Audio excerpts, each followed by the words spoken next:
M41. It's got a slightly better gun than the lower tier RD.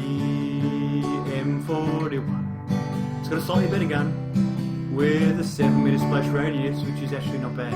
M41. It's got a slightly better gun with the stun mechanic, although it doesn't go for very long at all. It's pretty weak, really. M41. It's got a slightly better gun, and that's about all.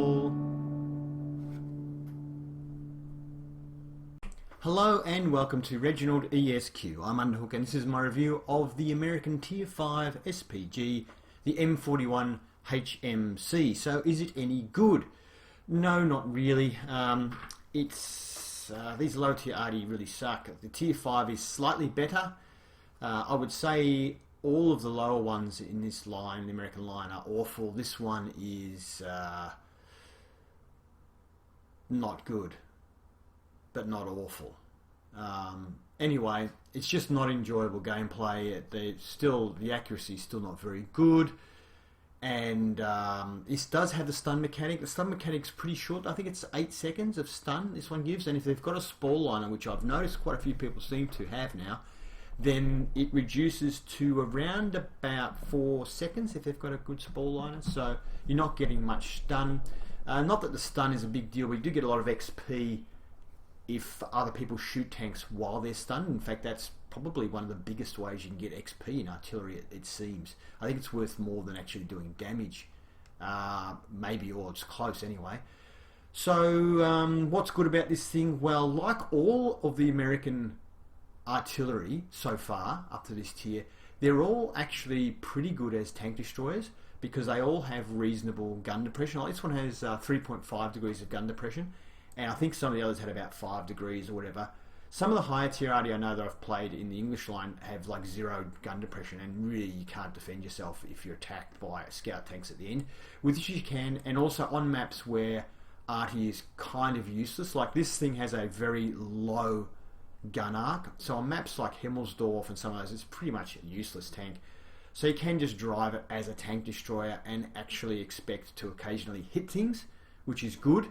And you do see a lot of people driving this particular artillery and the next one, which I think is at the M44, which I have purchased, haven't driven yet. The M44, I see a lot of people driving this as a tank destroyer as well on maps. Seems to be quite common with the American ones for people to drive them as TDs, so it must have something to do with the gun arc. Although the M44 is meant to be pretty good, so maybe it has a better gun arc. Anyway, I digress. Yeah, terrible gun arc, terrible accuracy. The thing that saves this is the increased splash radius. So up till now, I think the maximum splash radius we've had is 1.96 meters or something. But this one gets 7 meters of splash radius, which is a huge increase. So that means that whilst you're missing, you're more likely to get some splash damage, which is good. One negative though is that this tank, now that it's facing higher tiers, the gun is better. Let's have a look here. So it's got 38 mils of penetration. That's up from about 27 or 29 or something, and the damage is up from 410 to 550. So I think the last couple of tiers it was 410. So that means now that we've got a little bit more damage with some splash radius and a little bit more pen. But when you've got games where you're up against tier 7s and heavy tanks tier 7, you can actually hit them and do 0 damage. So kind of it's not that great. We're at the stage now where we really want to land with really heavily armored tanks. You actually want to land next to them. You don't actually want to hit the tank. You want to land next to them, hopefully splash the underside of their tank, and that way try and get at least a bit of damage done. If you actually hit the superstructure in a lot of these heavy tanks, you actually just do no damage, particularly with these sort of ones that have a low arc, because it's very hard to hit the roof of the tank or the top deck, so you're nearly always hitting the side or the front or whatever, and you often just goes dink and you do no damage.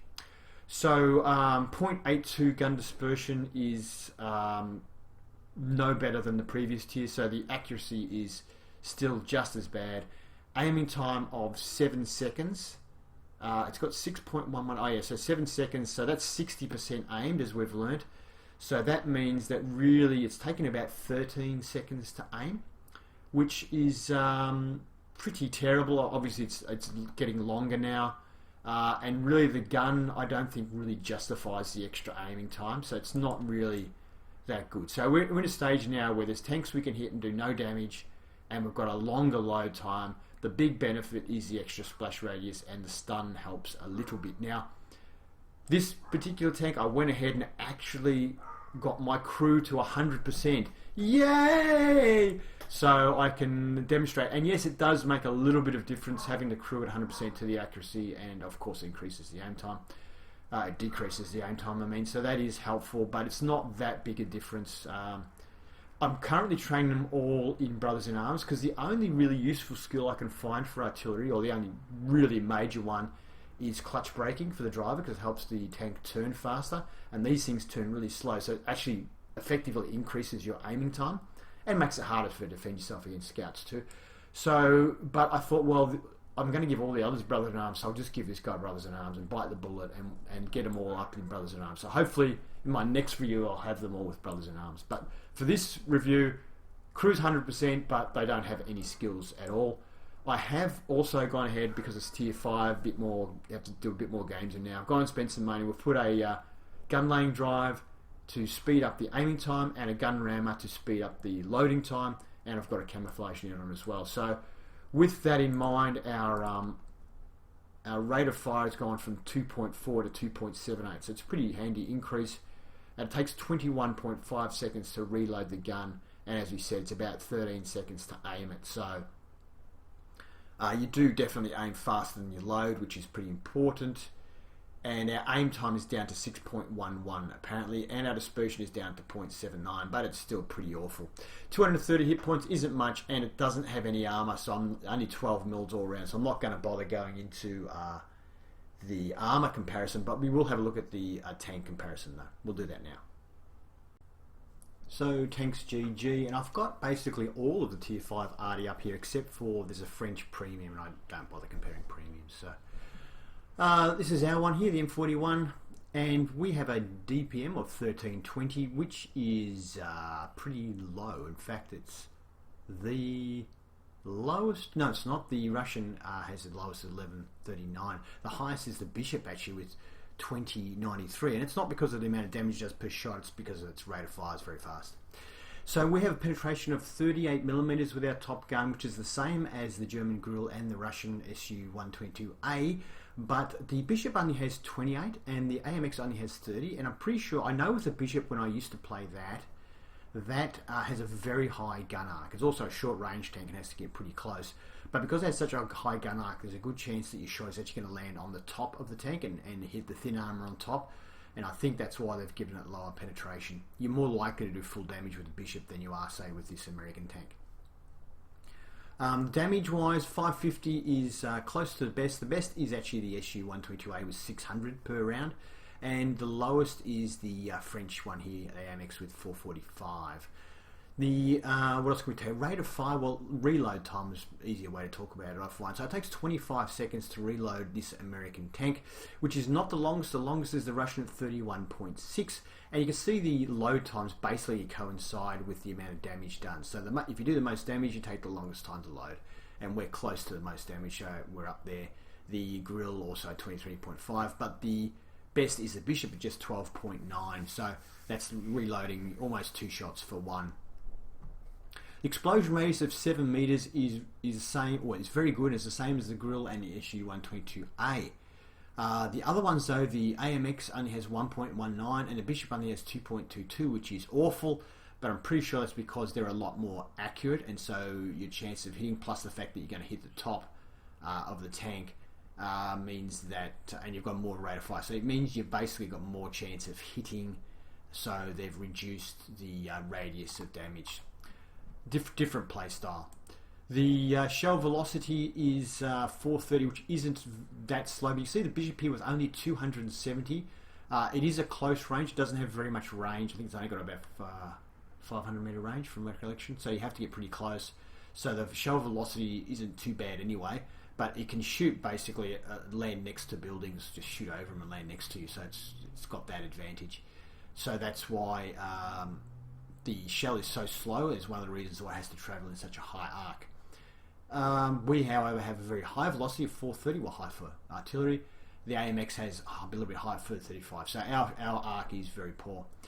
Ammo capacity doesn't matter. I've never come close to running out. Aim time of, it says here, 7 seconds, which of course is incorrect. I wish they'd fix it on this side. It is only 60% of the aim time. So we're actually looking at about 13 or 12.5 seconds, something like that, to aim, which is the same as the Russian tank. The Grill gets 6, which is a bit of an advantage, I feel, which is actually, that's about 11 seconds. The Bishop gets about 8-second aim time, and the AMX gets about a 9-second aim time. Dispersion, well, we're at 0.82. The AMX is the most accurate in this bunch with 0.69. The Bishop 0.72 isn't far off, and the Grill is 0.78, which is pretty bad, and 0.85 for the Russian, which is pretty awful. The accuracy figures, as we know, don't mean that much. It's all, there's other figures that we don't get to see that affect the accuracy. But definitely, we can pretty much be sure that the French and the Bishop are actually more accurate. The what else can we tell you about it? Elevation 45, yeah, that's okay. Gun depression is 3.5, so it can defend itself in a pinch. The others have 3 as well. The worst is 3, so that's fine. Gun traverse of 20.5 is actually a very good gun traverse. And forward speed of 56.3. I don't know where you would do that. Driving along on grassy areas, like firm grass areas, best I could get was about 35 on the flat, or 37 maybe on the flat. So this would be downhill only speed. 60 for the AMX, and I think that one is actually pretty fast.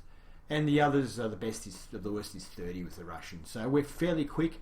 It does ram well, this thing, although it doesn't have much armor, but it is still reasonably heavy. I think 19 tons we are, which is actually the heaviest of all of these. So it does ram pretty well, so feel free to ram scouts. Reverse speed of 14 is actually pretty good compared to the others, so that's good to know. And we have, I don't want to care about those. Armor is totally non-existent. The only one that does have armor is a Bishop, has a bit of armor at superstructure, can bounce some shots.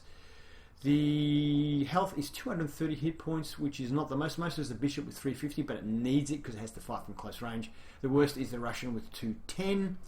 And the view range of 260 is pretty good. The best is the Russian 265, only a little bit more. Radio range is quite good.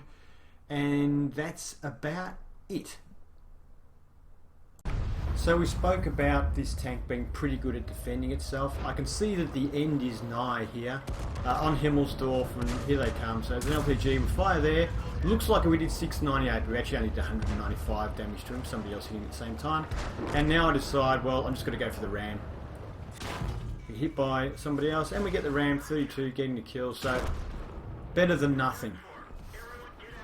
So yeah, it can defend itself. Alright, the map is Overlord, and it's a tier 7 game, so 3 tier 7s on each team, bunch of tier 6s, and just less than half the tanks are tier 5, and we are of course tier 5 as well. So the map is Overlord. This is a big sort of open map, and these are the maps that are good for this tank. It needs a lot of space. I generally try and get as far back as I can. You want to get like as long a range between you and the target as you possibly can, to give yourself the best chance of being able to hit the most targets. Because you've got such a low gun arc, the further you are away, the higher the shell will have to travel, and the more chance you have of hitting targets that are close to ridge lines and stuff like that. So we see a Type 64 here. I fire before fully aiming because it's a pretty mobile tank. I just want to shoot while he was there, and you can see he's already gone. Some other arty had the same idea, as you can see there. But yeah, I knew I wouldn't have much chance, so I just fired. One thing I have noticed too, especially at this tier now, is that, oh, somebody else had the same idea and got him first, is that it takes a long time to aim. We have a long aim time. So artillery that have a shorter aim time have an advantage, because oftentimes you find artillery, you all line up on the same target, just because it's the most obvious one. That poor guy. Now, obviously, we've got the stun mechanic introduced at tier 5, and as you can see there, we stunned that tier 5, same tier as us, that Stug there, rather heavily. That was quite a heavy stun. because now with the stun mechanic you can't one-shot tanks, especially of your own tier. So I'm sure we didn't really one-shot him. What really happened there was that he was really heavily stunned and committed suicide. So, I see this Panther sitting here, and he obviously is sitting there to probably go hull down, so he thinks he's safe. But, and the reason I'm aiming at him is because I'm thinking, he thinks he's safe, he's not going to move. That's why I really wanted to aim at him, rather than the other tank. And we've hit him, direct hit. So when you see the shell just go zzz, and then nothing happens, that means it's a direct hit, it's hit the tank. So, interesting. Now that Panther though is a tier 7, so it probably has reasonable armour, and we might not have done actually that much damage to it. Lightly armoured tanks hit him in the right spot, as you saw with the Stug. Well, the Stug has pretty good armour. We must have hit it on the top deck. So we land close to that Jackson there, doing 127 damage and stunning it only for about 5 seconds. But previously, if I had have landed a shot there like the tier 4, the splash radius was so small it wouldn't have done any damage. But now that we've got a bigger splash radius, when we've got lightish armoured tanks, we are actually still doing some damage when we land close, which is good. So there's the Panther. He's on 85% health, so we didn't do much damage to him. Probably did about, I don't know, 150, maybe 200 damage if we're lucky. So that was a direct hit into the side of the tank. So obviously, the pen and damage is lacking a little bit. So we do, looks like a 5-second stun there to the Panther. So I don't know if he's got a spore liner or whether the 8 seconds I quoted, which I saw somewhere, was incorrect. Maybe it's not an 8-second stun, or everybody's rolling out the spore liners. Type 64, can we get him? Be really good to get rid of this guy. Pretty good tank. And you can see there 153. Once again, splash damage does the job. I reckon we probably landed about 5 meters from him there. So that splash damage, the 7 meters, makes a big difference. Aiming on the spot again because they have been sort of using that spot a fair bit. I can't shoot the Tiger and the tanks down the bottom there. They're just in a place where I can't put shots. So I'll put a shot out here. Hopefully we splash somebody, don't know. I see this Type 58, it'd be good to get rid of him because we are kind of winning this flank. So if we can eliminate these last remaining tanks here, we'll win the game, I think. It'll allow us to flank the enemy. So let the shot go. And he beautifully drives sideways in front of my shot. So that was pretty handy. As you can see, the stun wasn't very long. I think he got killed while stunned though, so we get good XP if that was the case. I'm pre-aiming in here because there's still another Type 64 around, and he was last spotted around this area, and a lot of tanks like to go and scout at the same bush repeatedly, so put around there just in case, because I don't have any other targets. Like you see, I can't reach that target. It's way down in the valley there. Now we know there's still some more tanks probably all still hanging around here, so with no other targets I might just take a shot.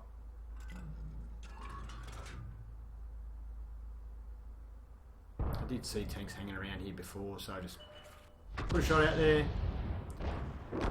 That KV-1S was spotted there, couldn't hit it anyway. And there's our Jackson back again, so let's see if we can hopefully finish off this Jackson. So it's fairly even, we're just in front. As you can see, I'm actually aiming just next to the tank, so someone else hit it. And we landed, we probably would have done a bit of damage, we probably wouldn't have killed it where we landed though. And this Panther's a tough tank. He's still going. Can we get him?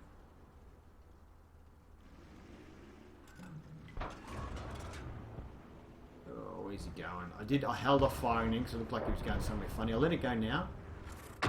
And good shot. Get into the side of the 211. That was worth it. As you can see, the stun doesn't last very long, so getting stun damage assistance is pretty hard, I think, with this tier 5. Can we finish this guy, or is someone else going to do the job? No, someone else doesn't. Okay, so we're definitely winning now. They only have 4 tanks left, and 3 of them are artillery, so I know the Nashorn is probably around near the...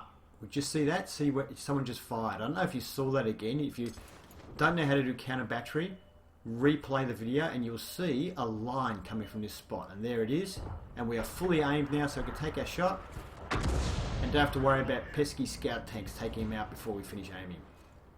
I might go back to the same one I was shooting at because the other one probably died. Oh no, they're shooting this guy as well. Come on, let me get the kill.